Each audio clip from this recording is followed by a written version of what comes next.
দেশ জুড়ে রয়েছে দিনাজপুরের লিচুর খ্যাতি। মৌসুমের শুরুতেই মুকুলে মুকুলে ছেয়ে গেছে জেলার বাগানগুলো। লিচু ফুলের মোমো গন্ধে ছুটে আসছে মৌমাছি।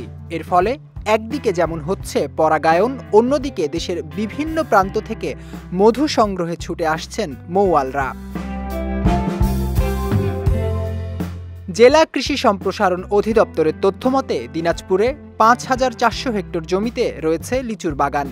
এসব বাগানের নিচে মৌমাছির বাক্স বসিয়ে এপিকালচার পদ্ধতিতে মধু সংগ্রহে ব্যস্ত সময় পার করছেন প্রায় ১,১০০ মৌয়াল। এবছর মধু সংগ্রহে দেশের বিভিন্ন স্থান থেকে আসা খামারিরা স্থাপন করেছেন প্রায় ৯,০০০ বাক্স।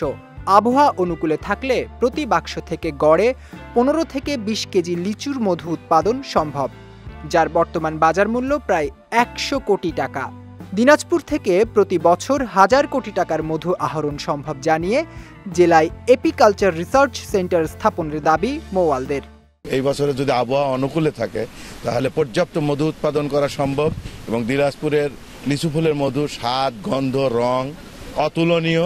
সারা বাংলাদেশে মধ্যে দিনাজপুরের লিচু ফুলের মধুটা, এটাকে আমরা দিনাজপুর জেলা সহ উত্তরবঙ্গ সহ সকল মৌচাষীর আবেদন দিনাজপুরের মধুটাকে জিআই পণ্য হিসাবে গৃহীত হোক।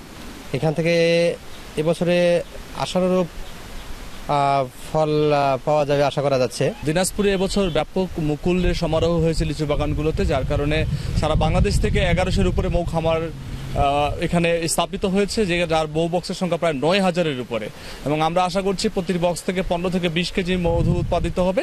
আমার হিসেবে এবার যে পরিমাণ মুকুল আছে মনে হয় যে ১২,০০০ মেট্রিক টন পার হওয়া যাবে। সুঘ্রাণ, স্বাদ এবং আকর্ষণীয় রঙের কারণে লিচুর মধুর কদর রয়েছে দেশ জুড়ে। বর্তমানে এই সুনাম ছড়িয়ে পড়েছে দেশের বাইরেও। তাই এই মধুকে জিআই স্বীকৃতি দেওয়ার দাবি দিনাজপুরের মৌচাষীদের। বিজয় টিভি নিউজ ডেস্ক।